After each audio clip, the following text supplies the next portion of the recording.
Why Texas's governor is pitching a losing battle with the NFL over bathroom bill. By taking on the NFL, Texas Governor Greg Abbott is entering into a battle he cannot win. The world's biggest sports league has threatened to withhold signature events if Abbott and the state's Republicans push forward with a bathroom bill targeted at transgender people. Foolishly, he has chosen to challenge them. The NFL needs to concentrate on football and get the heck out of politics, he told conservative radio host Glenn Beck this week. They need to learn their place in the United States, he added.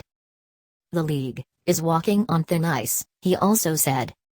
What Abbott and Lieutenant Governor Dan Patrick, who also supports the bill, need to understand is that the NFL has no choice in taking their stand. The league already has set a precedent for punishing intolerance.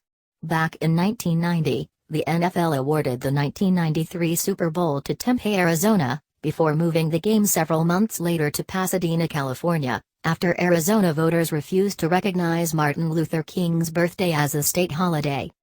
The league's commissioner then was blunt in his dismissal of Arizona. I do not believe playing Super Bowl 27 in Arizona is in the best interest of the National Football League, Paul Tagliabue said. Arizona can continue its political debate without the Super Bowl as a factor. 2 years later, Arizona finally adopted Martin Luther King Day as a holiday.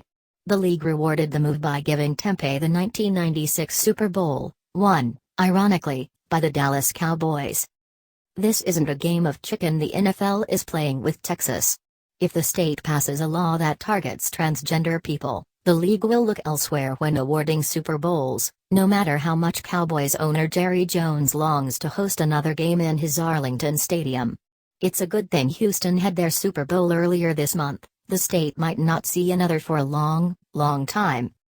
There is a legitimate debate to be had about whether hosting a Super Bowl is worth the cost and hassle.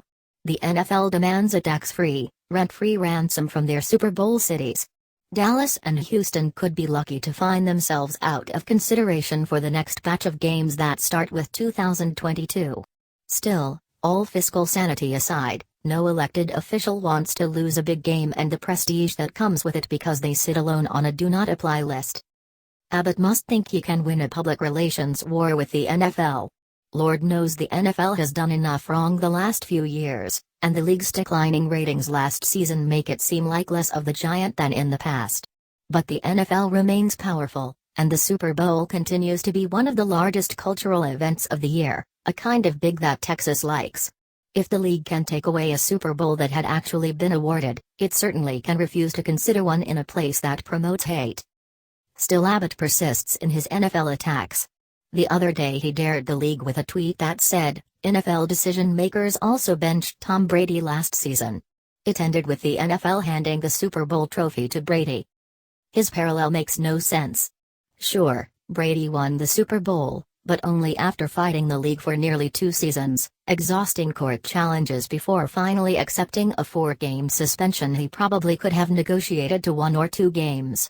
Brady might not have lost much in salary, thanks to his heavily backloaded contract, yet he was hardly a Deflategate winner. Does Texas want years of costly, drawn-out court battles over a chance to host a football game? The NFL is a far more socially conscious league than in 1990. Players today have a freedom to express opinions and beliefs they never enjoyed before. The NFL of the early 90s would not have tolerated overt displays of protest like 49ers quarterback Colin Kaepernick's refusal to stand for the national anthem. Neither would NFL players have felt comfortable pulling out of a public relations trip to Israel funded by the Israeli government over fears they were being used as political tools. Being political was something few players dared to be in those days. To get an idea of what the NFL is today, watch the public service announcement they helped to make with the Ad Council, showing gay, lesbian and interracial couples kissing in the stands at last month's Pro Bowl. Look closely at the smiling faces in the stands and the applauding fans. America's top sports league isn't glancing away from intolerance. The NFL is strongly committed to diversity and inclusion, Anna Isaacson, the league's vice president of social responsibility, recently told Adweek. The battle over bathroom bills is a silly one. Why are willing to fight so much to keep transgender people from urinating in rooms that correspond to their proper gender? Of all the stands to take, the wars to choose, why this one?